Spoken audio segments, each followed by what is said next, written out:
Right. Welcome everybody to History Lessons. I'm your host, the journalist Sin-seer, and today we have a very special guest, 90s R&B group Special Generation. Thank you so much for joining me this evening, fellas. Yes, Yes, yes, sir. yes, yes, yes, man. Good to be here. No doubt. If you Indeed. guys want to kind of go around and introduce yourselves to the public at this time, we'll start with you, Kendrick. All right. Hey, name is Kendrick. They call me K Dub, the caboose of the group, the one with the R&B, old school vocals. And we'll, Glad to we'll be explain here. that caboose later. Glad to be here, of course. What's up, y'all? What's up, y'all? This is Fernando Allen Carter. Some of y'all may know me as Chip. Uh, man, that's all I can say, man. I'm glad to be here. That's it. Yeah. Walking around my And last but house. not least, Marquette Robinson. I'm glad to That's be right. here too. I made it. I made it a little bit late, but I'm here. But you Yeah. made it. And the two other members, Maurice Dowdell and Charlie Salter. Yes. OG. So, you just gonna add their names in there, but they're here in spirit, No Yeah. doubt. but they're around. Extensive history. We're going to go all the way back and then work our way up to 2025 because you guys got a lot of great things going on. But for Yeah. those who may not know, can you take us back to individually where you guys were born and raised? St. Petersburg, Florida. St. Petersburg, Florida, baby. Mm-hmm. All of us from St. All of Petersburg. us. Yeah. Yeah, Take us back to teenage years, Florida. man. Ooh. Hey, I'm gonna start with me and Kendrick, man. We was in the neighborhood, and we met in the neighborhood, and we was going to the same high school.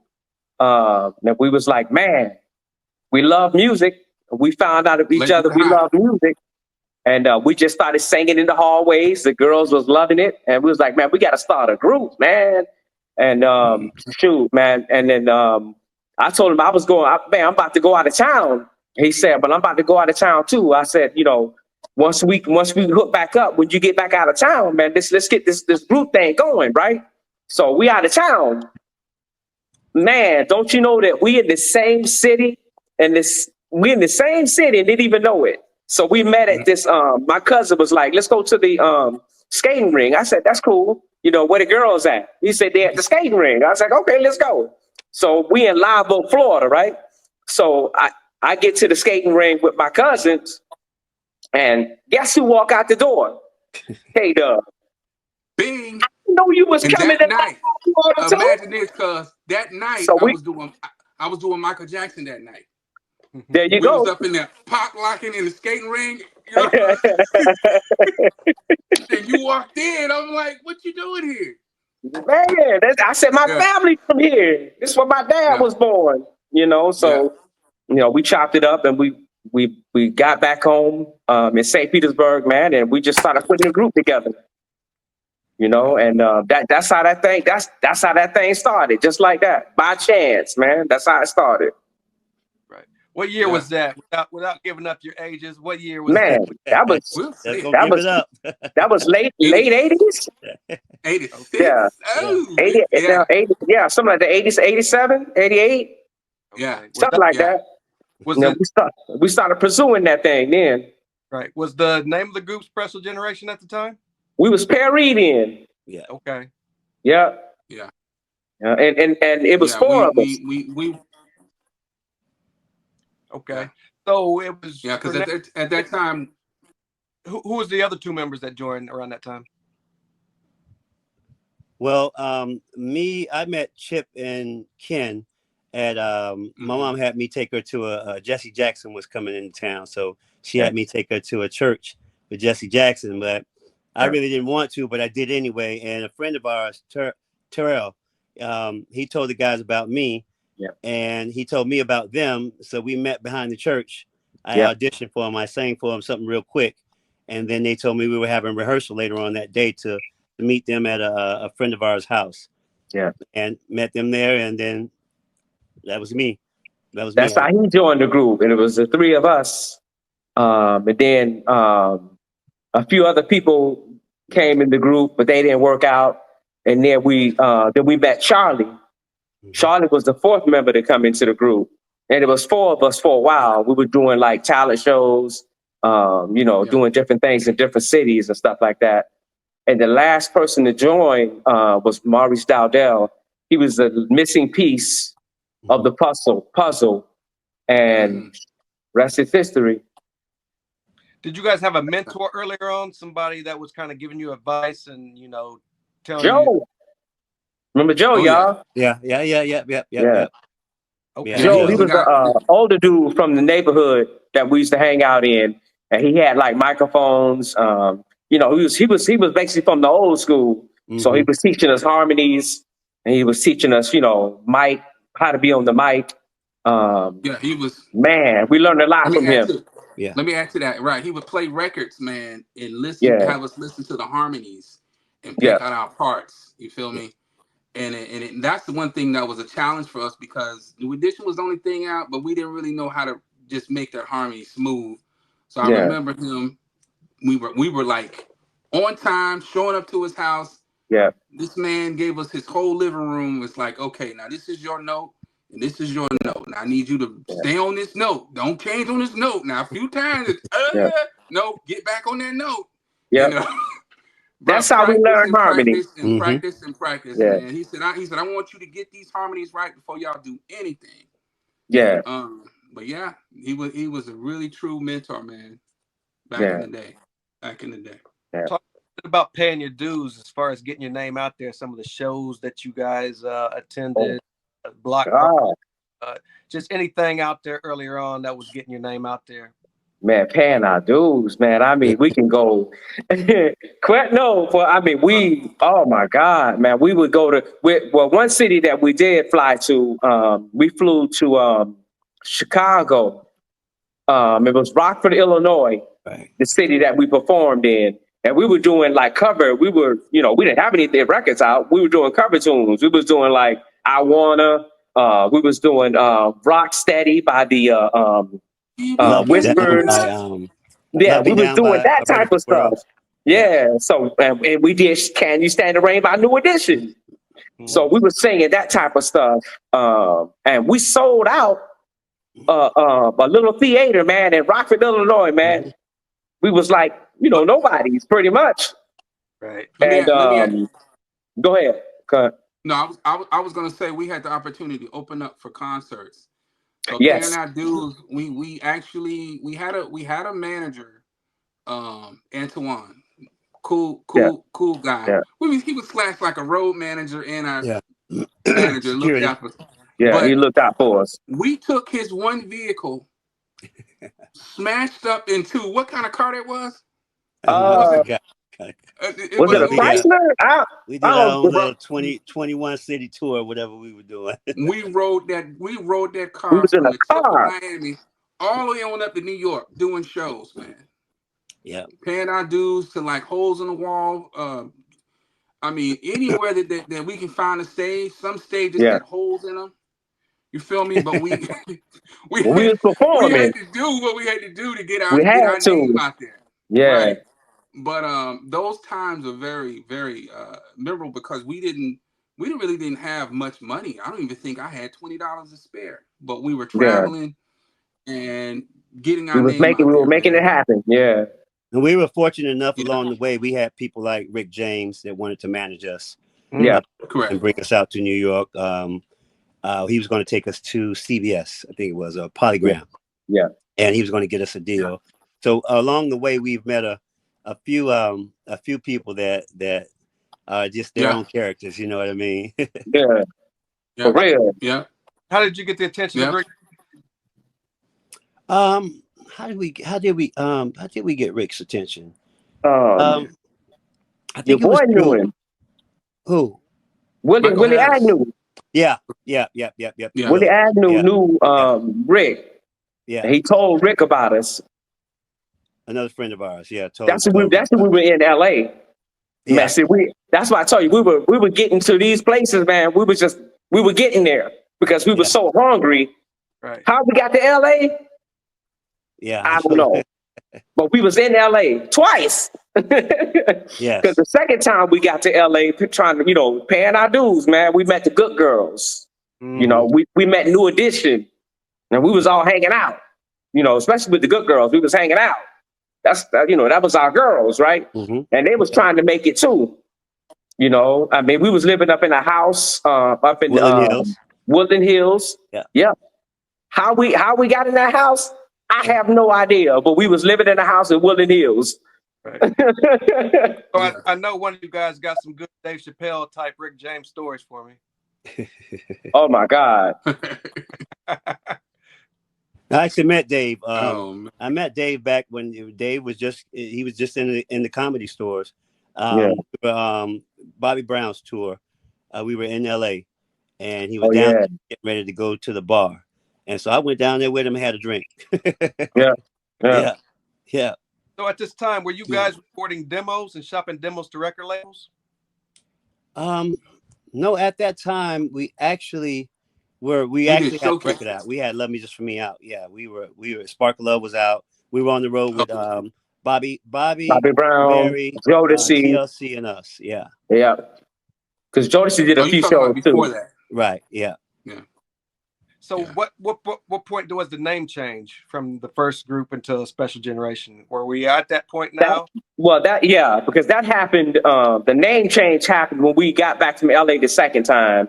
We were like I said, we were in the neighborhood. We were sitting on a friend of ours' porch, and then we went around to his garage. And his sister and her cousin, they was there. I always got took about the pretty women.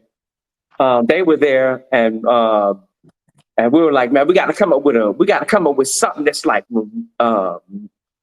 this people are gonna remember, and it's gonna be marketable and such and such. So that's how we came up with Special Generation.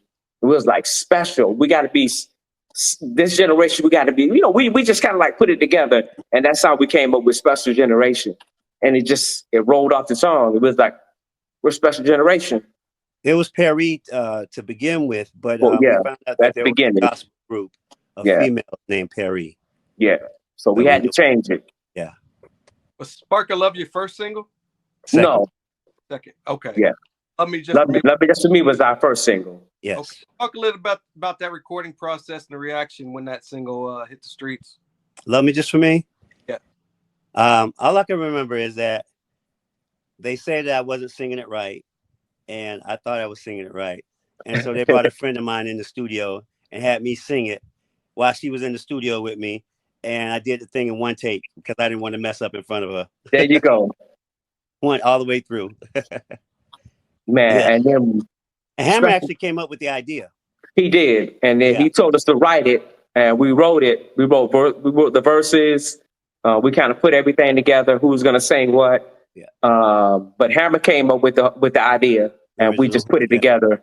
Yeah. And with Felton Pilot, Confunction, and we all put it together, and that's what you got. Love Me Just For Me. So, what point did you get Hammer's attention, and at what point did you guys meet Hammer? Well, see that all the Love Me Just For Me stuff. We hadn't even thought about that before we started recording on, with Hammer, we're doing Please Hammer Don't Hurt Him and doing that Grammy Award winning stuff. Okay. You get what I'm saying? So that's before we started recording our album. We met Hammer, man, which a football player that lived in the same neighborhood my pops lived in, Ernest Gibbons. It was the Houston Oilers, not the Tennessee Titans. But that's how Hammer found out about us. Hammer was in Houston, and so football players would always go see him. So Ernest told, hey, some guys in my city that you might want to check out when you get there. So when Hammer got to Tampa, we went to the show, but we didn't get a chance to meet him at the show. But we saw the show. We were on the side of the stage, and a few of the dancers and security said, well, meet us back at the hotel. And they gave us the hotel. So we met back at the hotel. Man, we was in, I can't remember whose room we was in, but we was singing, man. Everything that they were telling us to sing, we was singing it. And they called Ham on the phone. Felton said, Felton was there. He said, Ham, come down and listen to these guys. They sound pretty good. But a couple of minutes later, man, a knock at the door. Hammer came in. Continue, man. We was singing everything. And after we got done singing, he said, I want y'all to meet back up with me, and I want y'all to go on tour with me and do my album. Man, So we went home, told our family about it, and man, so wait, you can finish the story if you want The rest to. was history. My no, sister, her boyfriend. I want to add. It took us about 6 years to get to that point. We had rehearsed Yeah. and practiced and paid our dues with shopping for like Motown. We were back Yeah, and forth with friends who so-called tried to manage us. We stayed in LA for a bit, Inglewood, yeah, yeah. you know, Inglewood, and we was all over right. the But place. that time, Carson City, right at yeah. that time, we knew every cover song you could think of. Yeah, But something had fell out with that. We had went back to Florida, and that's how we had the opportunity to go to that concert that Hammer was when he showed up. yeah. But when he heard us, man, the rest was history. That was it, man. He said, "I want y'all to go ahead and record my album," and that's how. And then once we met him, was it Albany, Georgia? We met him. Albany, yes. Yep, it was Albany, Georgia, and I remember we pulled up, and the tour bus was outside, and there was a tour bus that had a studio in it. That's when we started recording that.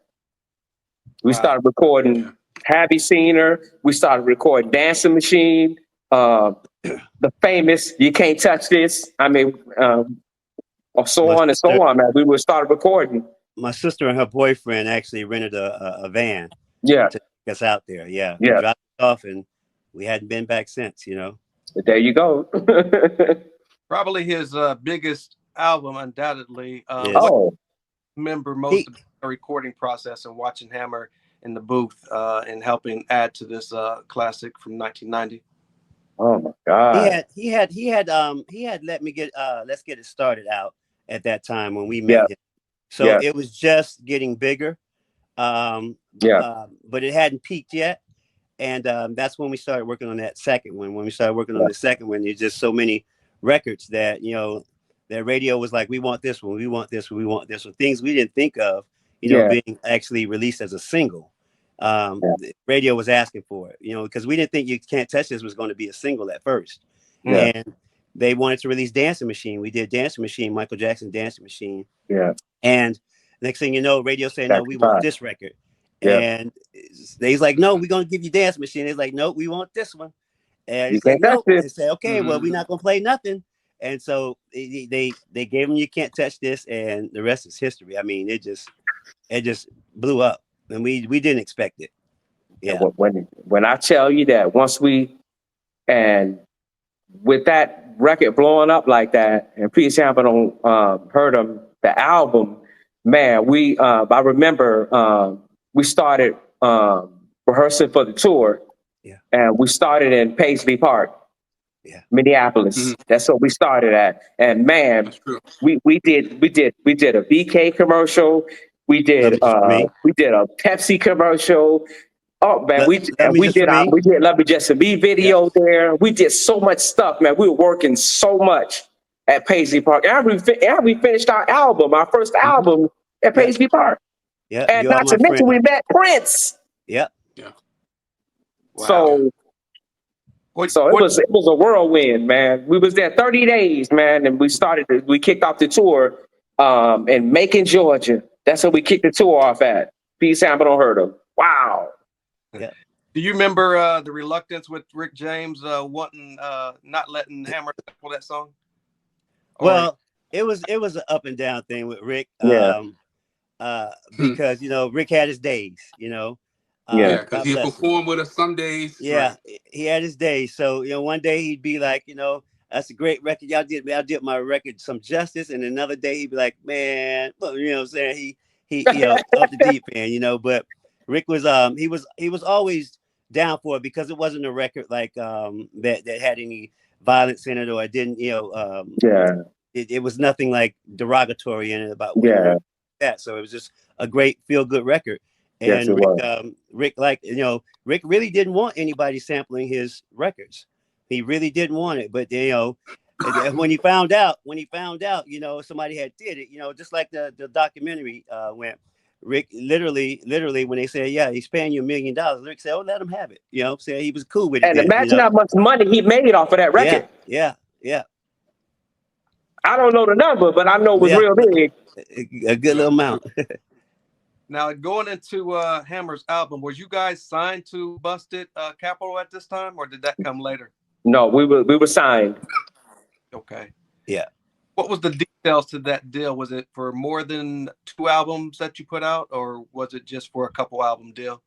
It was an album with 3 options, which was, with options with other albums. Yeah, so it was the first album with 3 options. Yeah. Okay. Yeah. What do you remember most about that tour before you guys putting out the your debut album with MC Hammer? What do you remember most, and what did you learn going out with Hammer at that time? Man, I remember go ahead, Brett. Ham used to bring us out on stage because Too Big MC told Hammer one day, he said, you should let the guys come out and sing a cappella during your show. And Hammer thought about it. Hammer was like, you know what? That's something different. Let's let them do it, And so he would stop his show and let us come out and sing. Yeah. And we were doing whatever we decided to do that night. We sing Can You Stand the Rain? We had a Guy record we would sing. There was a few other ones. Oh, Mary, Don't You Weep. Yeah. And so he would stop his show for us to do that. And that was the first taste of really like hearing 80,000 or 100,000 people screaming for you, Yes. And that felt good. Yes. That was crazy. I'm gonna start with Kendrick. How did life change for you personally around this time? Before you guys' debut album, you're on a tour with Hammer. You're on one of the biggest platforms possible because he was the biggest star at the time. How did life change? How did life change? Yeah. Personally. Is that what he said? Yeah. How did life change for you? Yeah. I'm gonna put it. It felt like, you can never imagine a demand being behind a hit. Being behind a hit is like a machine where you got to keep up with the hit. So there were times that we stayed up for 2 days. There were times when we had to be on our Arsenio Hall and got a 1-day notice. So we had to come up with the steps to Have You Seen Her, in like the rush of 7 hours. And the Hammer like, hey, y'all ready? We got a show tomorrow, Arsenio. What? Okay. And then you got wardrobe. Then you got a lot of challenges comes with being successful. A lot of challenges. Our life changed tremendously, man. Meeting so many people, it's just a whirlwind. It's hard to keep up. It's hard to keep up. You know what I'm saying? Amazing. And I'm gonna tell you, because my brothers and I, we started, let's say 86. We never stopped working until about 94. When what I'm saying is that we went from shopping records, being on the Chitlin route, trying to get our names, and then finally getting a deal. And from that deal, Hammer had us on his the biggest records ever, and being a part of that. But being a part of that stage show. I remember days I didn't even know what city I was in. That's how often. Oh my God! Doing 2 shows different city every night. Next city the next day. So it's a wonderful thing, man. When you have great people around you, which I was thankful we had everybody. But it was a lot of work, man. It was a lot of fun. Yeah. Don't forget the fun. I just found out about a couple of weeks ago that we're in history, we're the most our record, You Can't Touch This, has been played in 15 movies. We're number 1 in history. Number 1. Sting comes next with Under Pressure with 14 movies, and Salt and Pepper in 13 movies. I didn't know that until my brother told me that. I was like, wow, that's something to be proud of, man, because we own that record. Yeah. So how long in between Hammers? Go ahead. No, I was gonna say that along with being successful with us climbing up, we had a lot of adversity too, with a lot of people, people that we thought were really cool with us. We've come to find out that weren't really cool with us. Exactly. It was like, as we climbed, how was it, fellas, when we were trying to make a change, becoming successful artists? You know what I'm saying? The things that they would do, or the things they would say. People in the business and people out of the business. Yes. Yeah. And let me go grab something real quick. I'm gonna show you that success from that record and that album. Hold on. Yeah, both people in the business and that's not in the business. We had a bunch of adversaries or adversary. Yeah. Yeah. But we always Yeah. fought through it. I remember a time when we were living I'm off proud of of that thing right there. Hawthorne. Right. I think it was Sweet. in Inglewood. Sweet. We were living in Inglewood, and the people that were responsible for paying our bills at that time, they weren't around, and so we were watching things get turned off, like the water. Yeah. And so we had no Paying our running water, dues. no nothing. So I remember midnight getting my neighbor next door to us had a like 100-foot hose. And so at midnight when the water was off, I grabbed that hose, took it in the house and ran us water to take baths, flush the toilet, to wash our dishes, everything, and put the hose Paying back up. dues before we did this. Yeah. Right. Yeah. Wow. This And right here. mind you, going to do a showcase at Motown like a week later. You know. Right. Yeah. The struggle was real. That struggle right here. I'm proud of this. I know my brothers, they got theirs somewhere, but you can't touch this. Please Hammer don't hurt them. MC Hammer, Special Generation, right here. This is what we right here. Right. Beautiful. You know what I mean? So I want to bring it out and just show the hard work. You're supposed to have that thing in the case, man. Well, you know, I'm just tripping on it. I'm looking wake at up to this thing, man. But I'm proud of this, y'all. Country boys from St. Petersburg, Florida. Right here. Right. Yes, sir. Yeah. What do you got about appearing on shows like Arsenio Hall and Video Soul and things like that? What do you remember most about being on national television? Man, meeting Donnie Simpson, man. And being on the black couch, you know, and him asking us to sing a cappella, man, and just that right there, because I remember once we did that BET thing with him, that's when we went to New Orleans. And when I told you we went to those high schools, they saw that, and it was pandemonium when we went to these high schools. Right. Yeah. Wow. So I mean. I want to add to the high schools.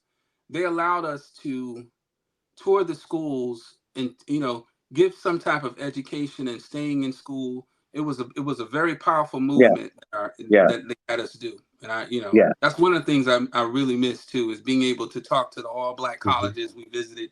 It was all women, Bennett College, and and just inspire our community. One of the I remember those college dates. Yeah. So Hammer's album, I believe, dropped summer of 1990. At what point do we start talking about Special Generation's debut album? Oh, wow.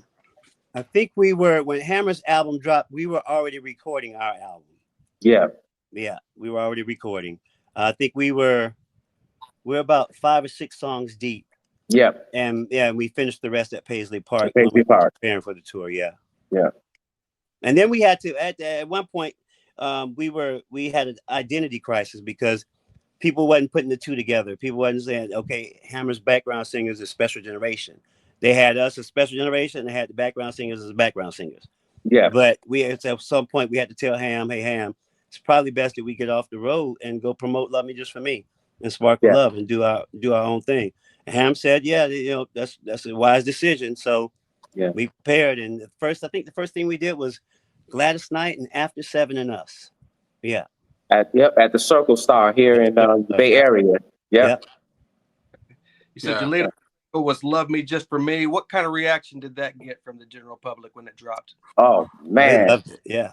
Can I say my fond memory of when I knew that this song was huge, we were in Meridian, Mississippi. High Five was on the show. Right. Color Me Bad was on the show. And we closed the show. Yeah. And at the end of the show, the whole audience was singing "Love Me Just for Me," and it was so powerful. And I was like, man, did y'all hear them singing this song? Right then, I knew, man, and it was just "Love Me Just for Me" was a big song. It was a big record. It's one of those. It's one of those catchy records. I Yeah, just remember us recording and putting everything we had into that record, feeling, emotion, yeah, brother. When the bridge hit, and we had Felton Pilot from Confunction, who was engineering and produced yeah. completely the album, him and James Early. But James they Early. said, bro, if we can't feel y'all, we gonna cut the music off. So every pain, every how long it took us was on that record. You feel me? We gave that album like our everything, because that was our Yeah, bread and butter. yeah. And Let Me Just Me hit what was on the charts for like what 4 weeks. It Huh? topped off at like it on the Billboard charts. I think it was on Billboard charts for 17 or 18 weeks. Yeah, Yeah, I mean and we peaked we at Yeah. we Because peaked at 5, at one right? point we were number 3. It peaked at number 3. Oh, peaked, yeah. okay, Because Luther and Janet was number 1 and the number 2 spot, and we were number 3. Yeah. okay. Yeah, blessed man. Yeah.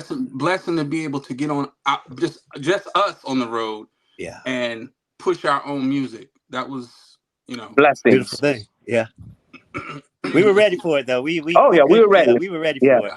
we got ready on the Hammer tour. It had us ready. So once we did our thing, we was ready.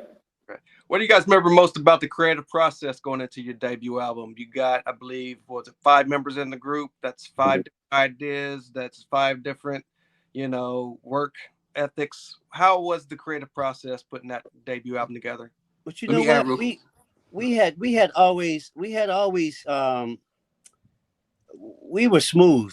We knew each other. We knew each other's weaknesses and each other's strengths. So there you that's go. what I was gonna say. Yeah.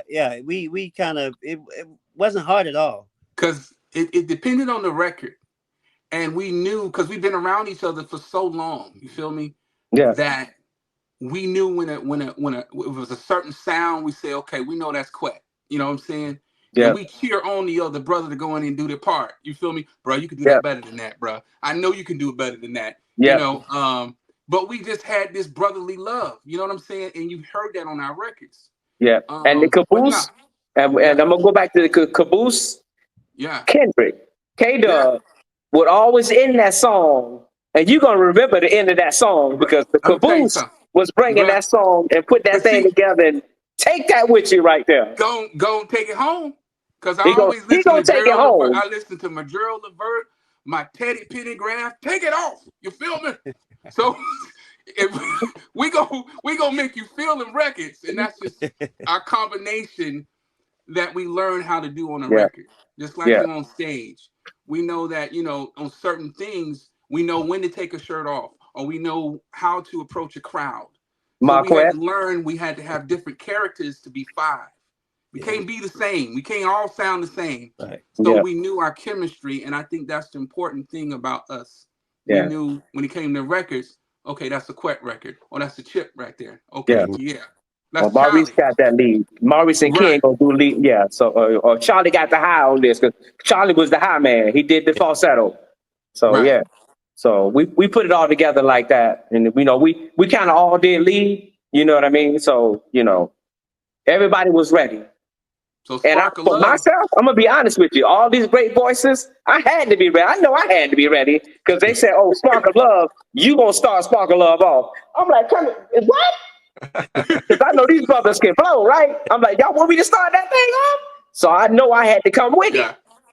Right. Because So if you ever Spark, listen to that record, that Spark of Love reminds me of like a Earth, Wind, and Fire. It just every yes, element is different, right? And that's how the yes, producer did it. Just sounding different. Don't try to sound like the High Fives and the New Edition. I need different elements, and that Right. Spark of Love came out, Spark man, to of be Love was a different record for us. Yeah, on the boat, Spark of Love on the boat with Nia Long. Yes, yeah, yeah, Yeah, about that special appearance in that video. Talk a yeah. little bit. She did the special appearance in the video. Talk about Uh, how Nia Long early on in her career. Man, you know what? It was a pleasure working with Nia Long, man, because the story. This is the story. When we did our second single was Spark of Love. We were in LA doing the video. Everybody had their girl. But I didn't have one yet. So they was trying to find me a girl, right? Bam! Miss Nia Long pop up. No. If I can recall, they sent a girl there with a cast on her arm. See, I can't remember that because Nia Long. They sent a girl there with a cast on their arm, and we were like, "Hey, we can't be no girl in the video with a cast on their arm." Right. And so our management said, "What the hell?" So the management made a call, and then Nia was there. Nia Long. See, I don't even remember no cast. See, and see y'all. You see, brothers, that was our first video with women, so that's true. We had to get it right. Yeah, that's true. I want to add this real quick. I had the girl kiss on me. I'm like, "Who is you?" She was right in the video. I'm like, I wasn't even ready for the video. Man, but that was an experience. And I think that the girl you had, Quet, was she's an actress, man. She did, I think she did Family Matters. She did a Martin Lawrence movie too. Was it Security? What's that Security movie? National Security. She did, So it was a few nice looking women in the video, along with me along. Yeah. Now at this time, with the second single, was the album already out? Yes. Let's go back a little bit. Going into that creative process, what did you guys learn from him, or did he give you any advice going into your debut album? Work ethic, man. Work hard, because we saw that he worked hard, man. He had to work hard. So we learned from him, like, okay, Hammer, he putting 10 toes down and he's just doing this thing. So we knew that's what we had to do when we started doing our music. We already worked hard like he did. Yes. But we hadn't transferred that into the studio yet, because we had only been in the studio a few times, Yes. And so we learned a few tricks of the trade when you get in the studio, how to record. And so he was able to help us transfer what we were already doing into the studio. There you go. Yeah. What do you remember most about the studio sessions? Long. Oops, doubling.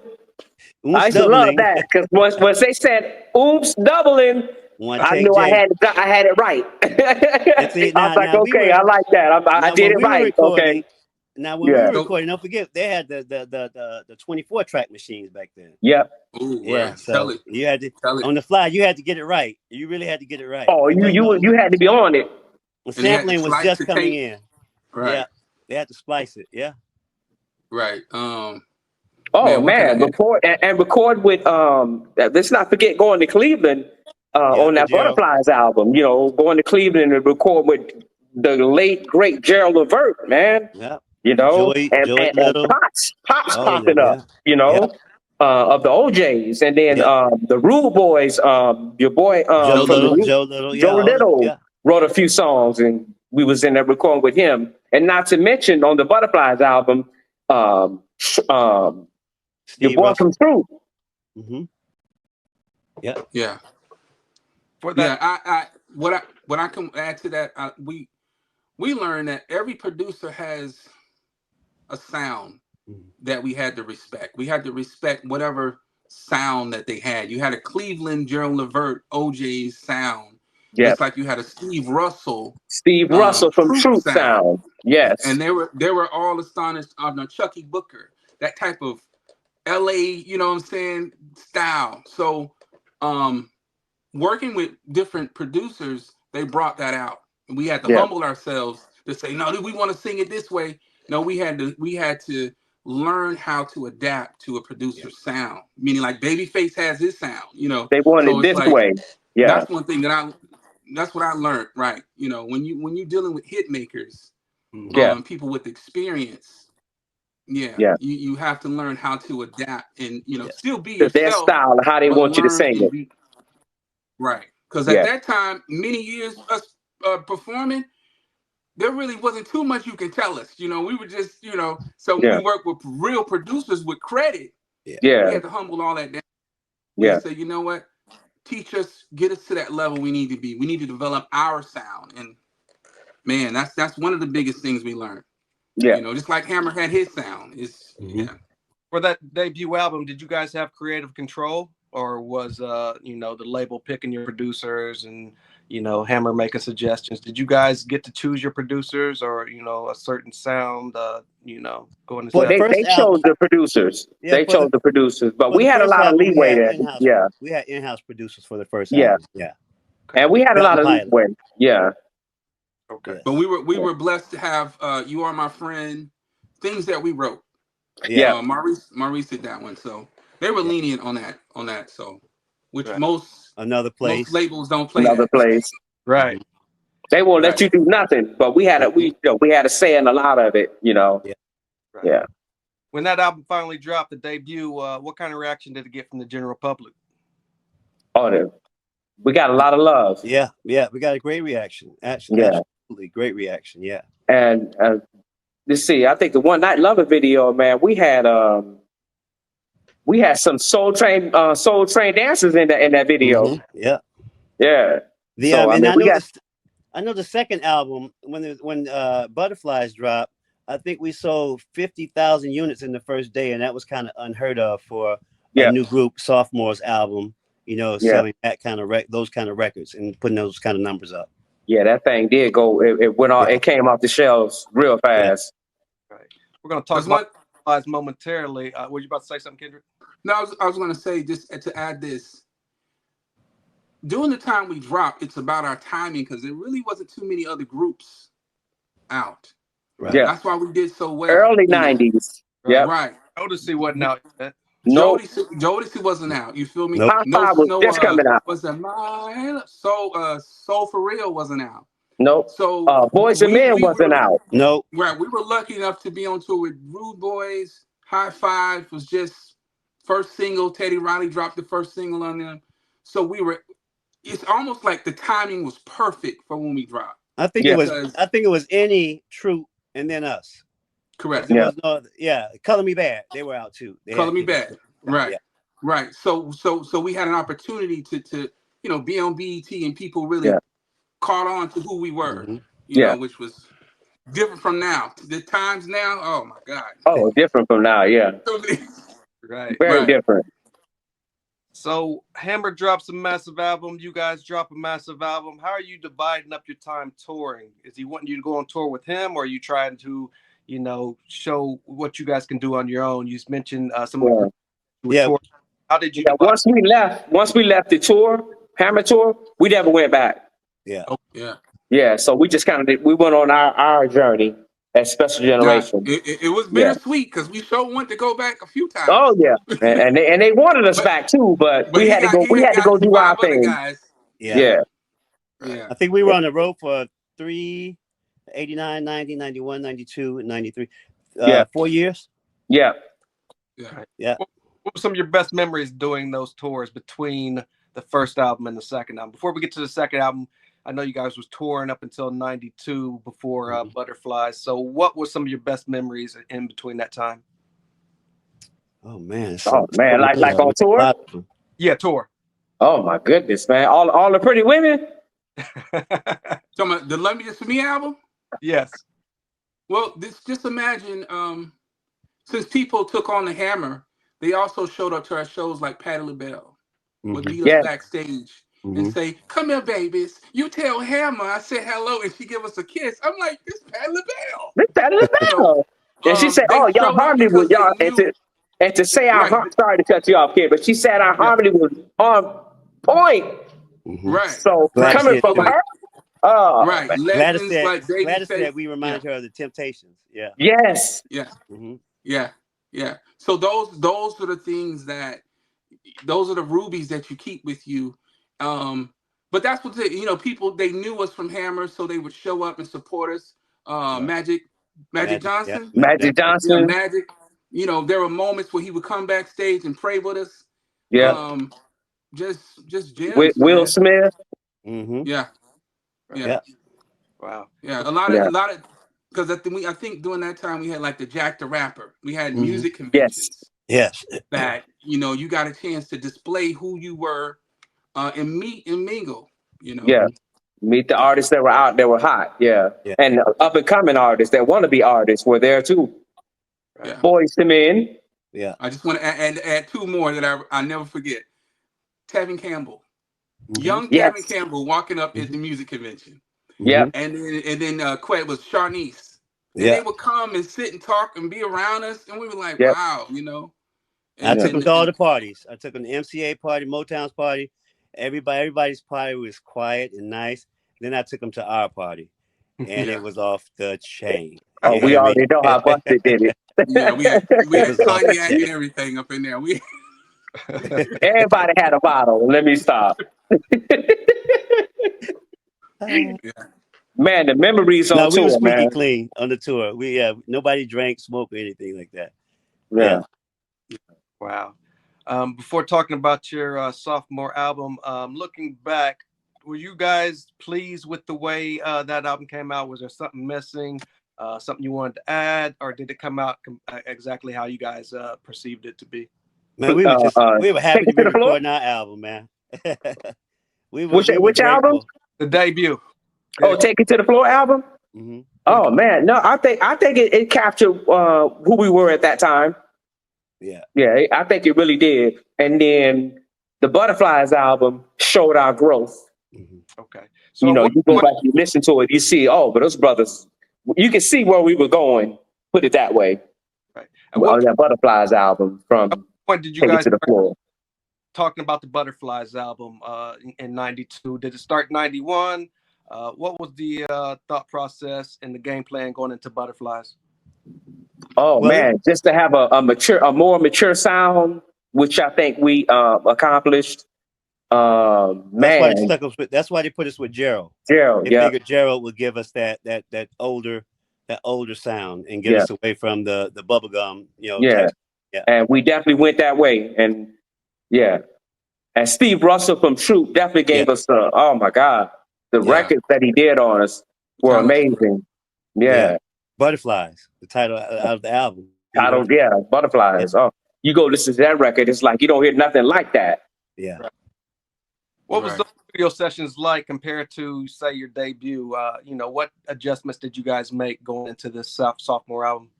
Oh, we were more comfortable in the studio then.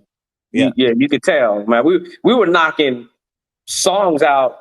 We were knocking like 5 songs out in a day. Yeah. So we were more comfortable behind the mic, and you can hear it. But our work ethics had always been when we worked hard anyway. When we did something, we put 100% into it, 110, 120% into it. Yeah. But it had always been like that. So a lot of the producers that we worked with were really surprised because, it wasn't too many of us singing harmonies back then and could do it on stage, what was Take 6. They were really doing intricate harmonies and things like that. So we were also doing harmonies like that too. And dancing. You didn't find that too often. Yeah. What was the relationship like with the label at this time? Supportive behind you? Are things changing at this time? 92. The Butterflies. Things was changing then. Yeah. Because as we got older, we also start looking at our pockets. Right. So as we got older, we started recognizing our other opportunities that comes with just maturity. Right. So I would say Butterflies album is a good time because we begin to really, like I said, we grew up. Yes. Pretty much. And we challenged a lot of things, you feel me? But we still were respected, but we still it's just trying to figure out, what, because listen, who would have knew we could have out-topped Love Me Just For Me album? So the Butterflies album had to be even better. Yeah. So after that Butterflies, we had to think about, so what's next? That was the challenge. And where do we see ourselves after the Butterflies album? Or what producers, or what's the budget look like, and all that kind of stuff. So because all of them, Teddy, Babyface, all of them wanted to write for us at that time, but Hammer wanted to do our first album. He wanted to produce our first album. So they wanted to, because they were just doing it just off of GP, just hearing us sing live, they wanted to write for us. So but Hammer said he wanted to do the first one, so Hammer produced the first one, and then were actually able to get out with Gerald and a few other ones on the second one. Yeah. Hammer have any involvement with the second one at any point? No, no. Okay. Not In the like the second first album, album. Yeah. yeah, not like the first album. The second album, because we were already with big producers, you know, with Gerald, and Steve was just becoming, but he had produced a few records for Troop and the Whispers, I think. Yeah. So the producers that we were working with, Ham actually let us go and do our thing, you know. Yeah. Still creative control over the second album, or is the label more involved at this time? I think we had a little bit more control over, when we got with the producers, they let us be us, at the same time. They didn't try to impose, their style or anything like that on us, but they did direct us in the way we should go with each record. Yeah. Yeah. Yeah. And then the rest was us, we just had to get in there, felt comfortable, and open our mouths, and that was it. Yeah, pretty much. Did the label promote this album, with the best of their capability? The second one or the first one? Second one. The second one, At the beginning, yes. Yeah. The Now, At the second one, beginning, yes, but some things happened on the latter part of it. But mind you, Hammer was still #1. Yeah. Yes, he The was. magnitude and demand of that man's time and quality and money, putting together a tour that would, I can't even tell you how much money was spent just keeping that vehicle, Adam's Family, the James Brown special, and mind you, we're a group on his label. So money was going that way. Yeah. So I get what you're saying, yeah, and that's the thing about learning and being on the right label at the right time. Yes. A lot of labels will shelf you just to take care of other things, then come back to you. But guess what? I'm hot over here. Right. So that coordination, I would say, during that time, it needed to be a little bit better, a lot better. Right. Yeah. Because like he said, 50,000 copies in the first week. And we're not talking about MP3s. We're talking about hard Full copy albums. CDs. Yeah. Wow. We're talking about shipping from Music Warehouse, Samuel shipping stuff out. But it was a demand, and they got to a point that they demanded more, and we couldn't produce more to be shipped out. Yeah. Okay. You see, so we were in hook. Yeah. Yeah. How many singles eventually dropped off of Butterflies? 3. Was it 3? Because I know Lift Your Head and Smile. Lift Your Head and Smile. Right. You found the right one. No, that wasn't a single. No. Because you know what the radio wanted though, but they I don't know why they didn't give it to them. You Everything. Lift Your Head and Smile. No. That's the first album. The one you and Reese sang, the Married song. Oh my God. You Can Tie Me Down. You Can Tie Me Down. Radio was screaming for that record. So the reason why we can't answer this question correctly is because we learned not to send your whole CD to program directors. Because they pick what they want to pick. They start playing what they want. Yeah. Okay. Did you make that mistake? Yes. They got the whole album. Okay. And it was like, we want to play this one. Okay. So see, Hammer made the same. Tie Me Down. But Hammer made the same mistake, so it wasn't really a mistake, because he sent the whole album out to him too. That's why they started playing You Can't Touch This when he wanted to release Dancing Machine. So, yeah. So it's just something that our label did. Sent the whole thing out to him. Sent the whole thing out. Yeah. Were you guys able to tour off of this second album? That's when we toured with TLC, Bobby Brown. Yeah. Mary J. Jodeci showed up to some shows. So we were. I remember you and KC. Remember you and KC running out from that was a good tour. That tour was very good. Whitney even showed up and prayed with us. We had a big circle. Everybody was praying in the circle, and Whitney was there. Yeah, that was a very good tour. Oh man, yeah, that was a very good tour, man. My babe, yeah. Right. So, what point do we start discussing the third album, and why didn't that happen? Man, go ahead, Ken. Good question. Well, the third album, I think after Butterflies, we still wanted to go out and promote it a little bit more. We felt like after 50,000 copies, we need to milk the rest of this album. We had hits, Right. you feel me? So instead of us, because at that time I think Busted wanted to go ahead and record up something brand new at the time. Yeah. Right. So that was the kind of spot we were at when we knew that we can work this record. So going into the third album is something that we just stopped. We stopped at that point and tried to do our best to keep promoting Butterflies. Right. Yeah.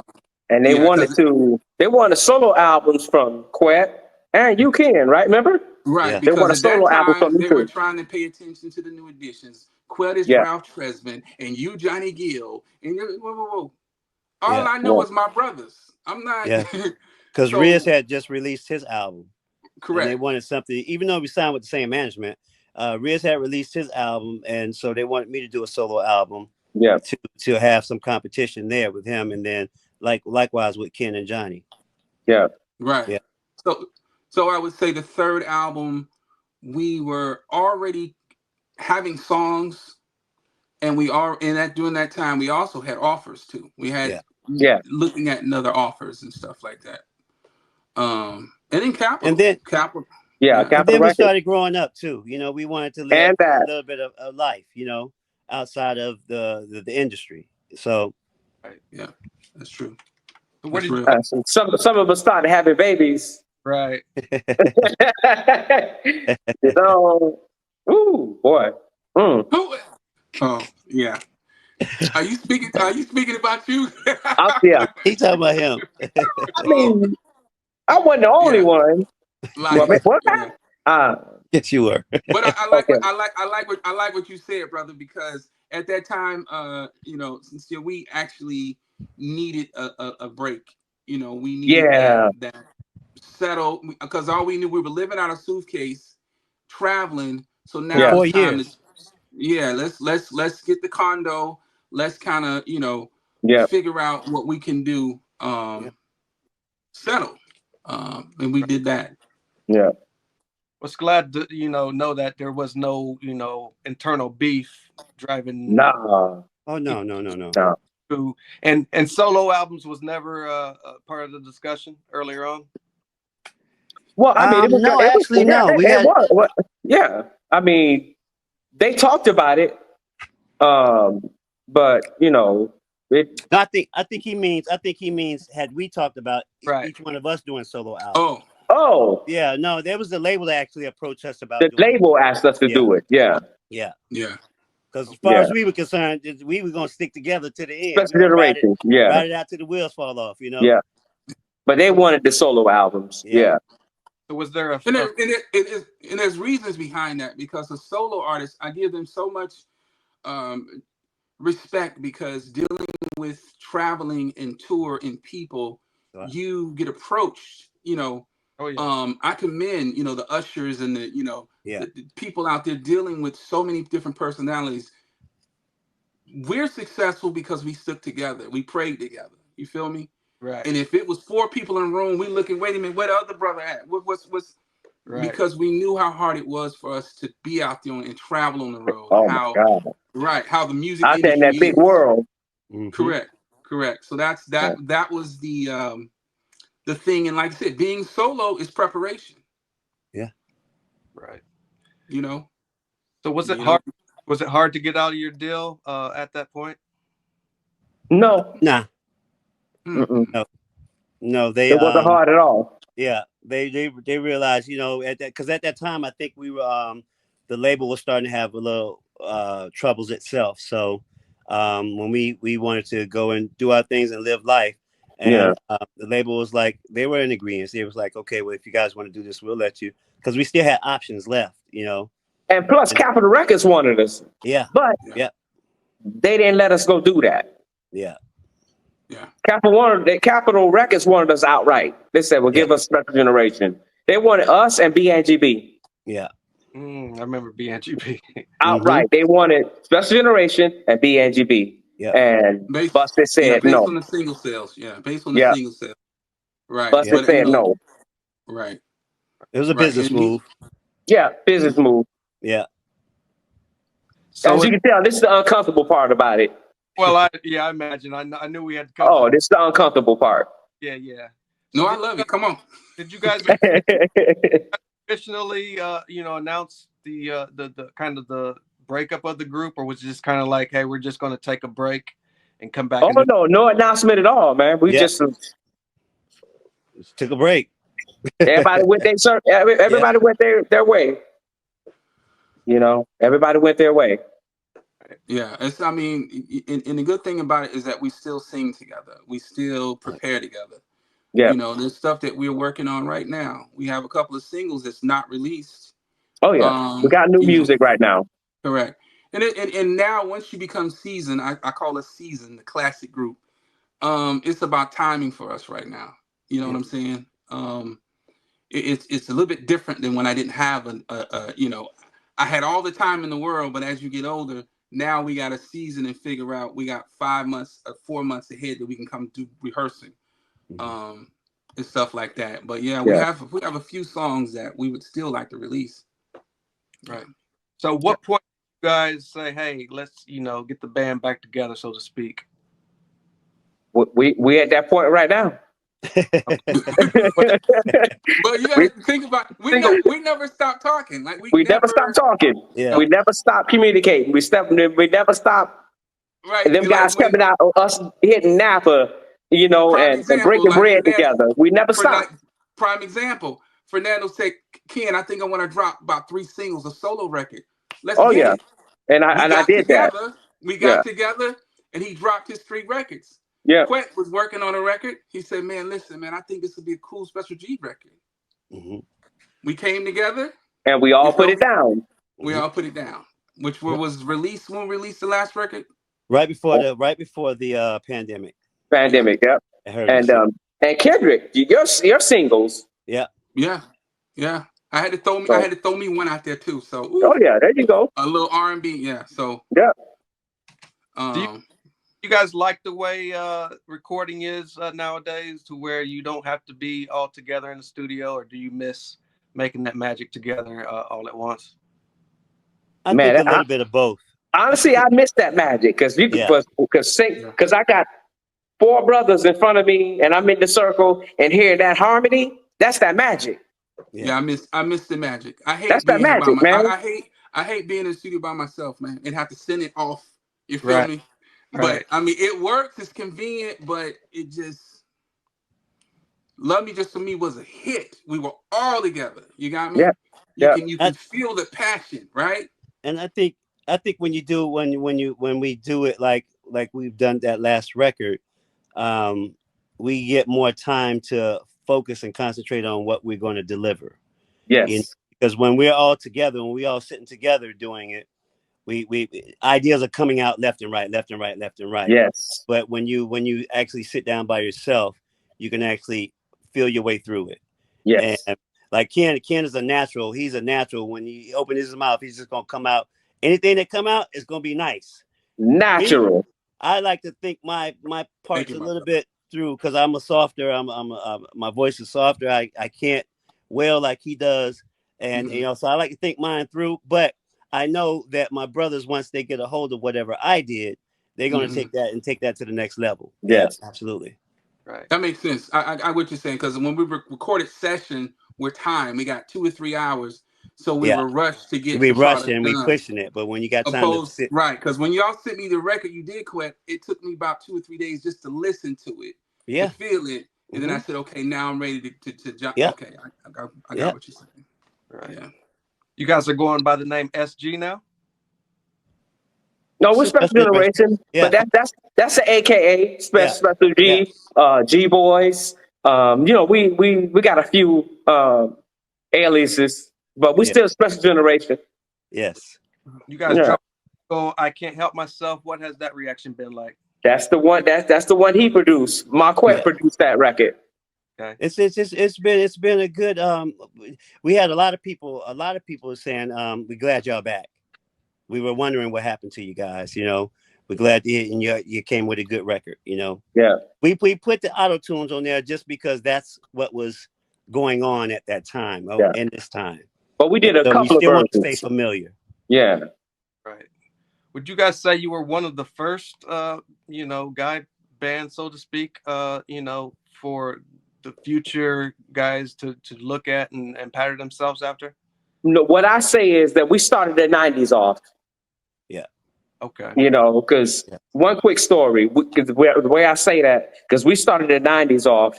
We were we were in Dallas, and Keith Sweat was in the booth with us, and we had got a remix back from LA. They had remixed our song, Spark of Love, and the crowd was just going wild when they heard the remix of Spark of Love. And Keith was on in the sound booth with us, listening to it, this thing just bumping. He said, "Man, I want a group just like y'all." That's how SIP came about. We got together. So we started the '90s off, and then you got High Five, you got Boys the Men, you got Jodeci, you got Perfect H Gentleman. Town. I mean, a lot of groups started coming out. Right. Yeah.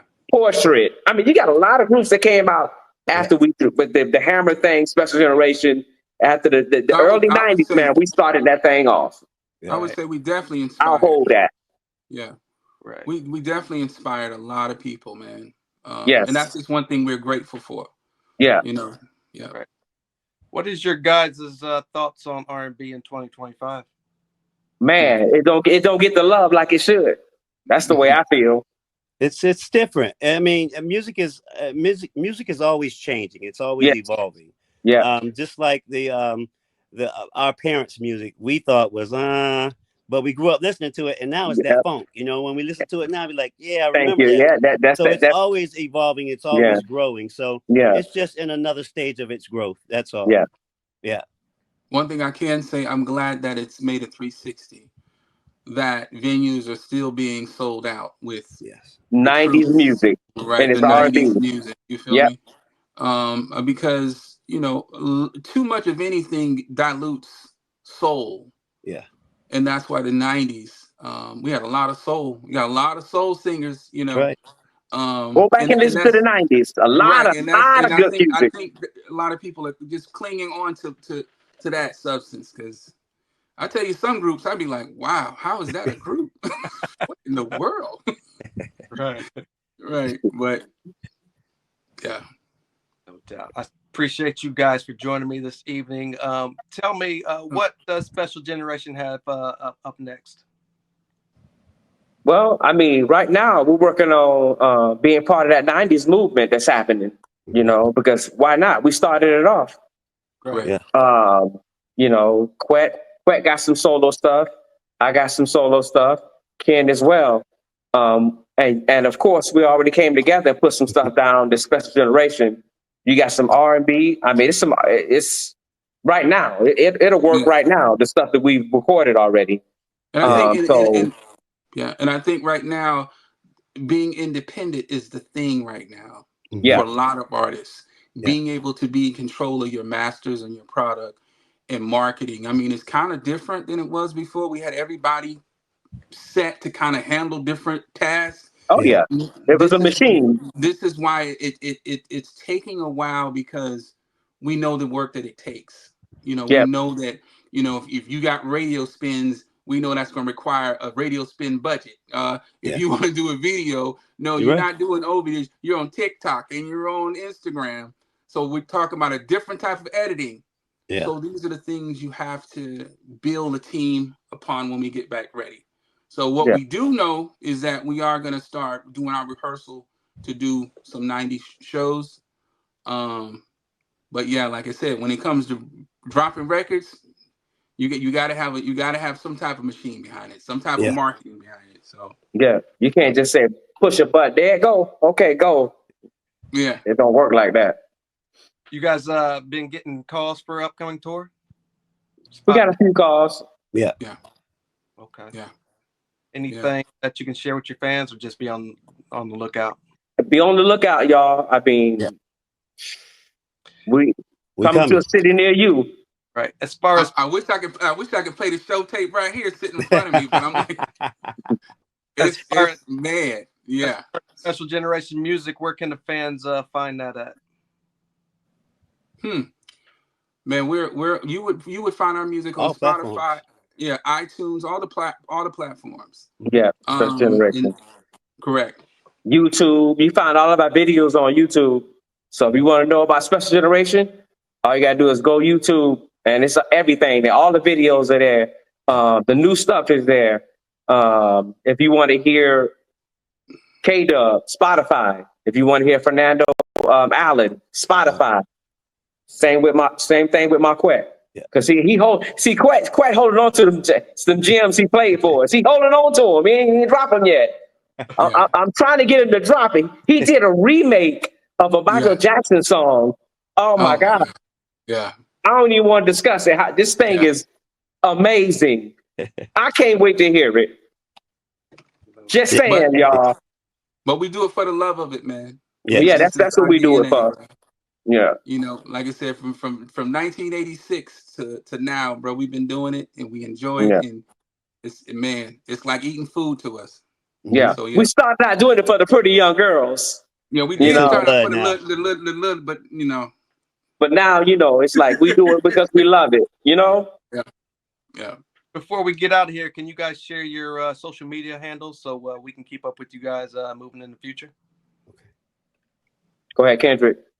All right. So on Instagram, I'm Soul of Kendrick. And also the Special Generation page is Special Generation for Life. Number 4 in life. Y'all can come see me at Fernando.Allen, Allen. Y'all will see all the little crazy stuff I do on Instagram, the music, everything I do. Walk around my house, all that, it's on there. Just come see me at Instagram, y'all. IG. You can find me on IG at Marquette_Special Generation. There you go. Same Facebook, yeah. There you go. Well, Mr. Robinson, Mr. Carter, Mr. Washington, thank you for everything you've done for the culture. Any last words for your day one supporters and some new supporters that you've gained throughout the years? Man, first of all, we want to appreciate you, man, for letting us tell our story. We want to appreciate you for real. Thank you.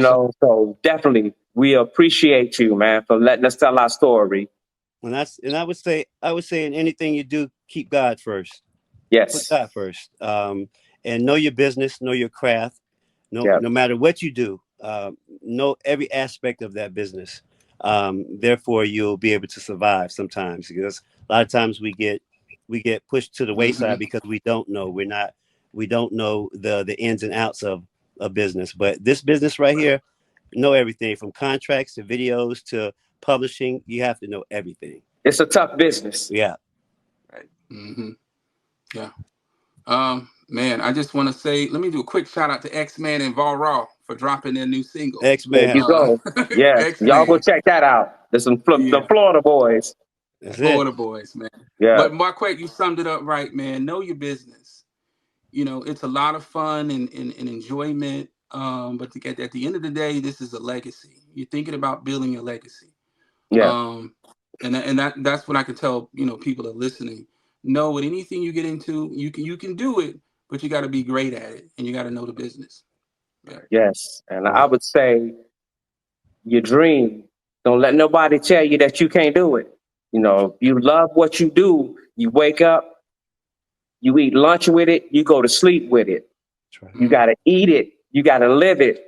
Trust me, you got to be very persistent, and you'll get somewhere in this music business. And dream big. What I would say. Yeah, dream big. Yes, dream big, because trust me, these 5 guys from St. Petersburg, Florida, country boys, man, we was dreaming big. We didn't know, but man, like I said, look what it produced, y'all, right here. That's all I'm saying. It's possible. Absolutely. Period. Thank you guys for the words of wisdom. Big shout out to BTP Media, Jeff over there for linking. Jeff, what's up, baby? Media. Yes, what's up, Jeff? This is one of my favorite interviews of all time, so I appreciate you. Thank you. I'm the journalist Sin-seer. That is Marquette Robinson, Fernando Carter, Kendrick Washington, Special Generation. Shout out to them. Sir. And we'll see you guys in the near future. Thank you so much, Special Generation. Thank you, sir. Thank you. Let's go. Thank you. Much best to you guys. Thank you so much. Right. See you. See All ya. right.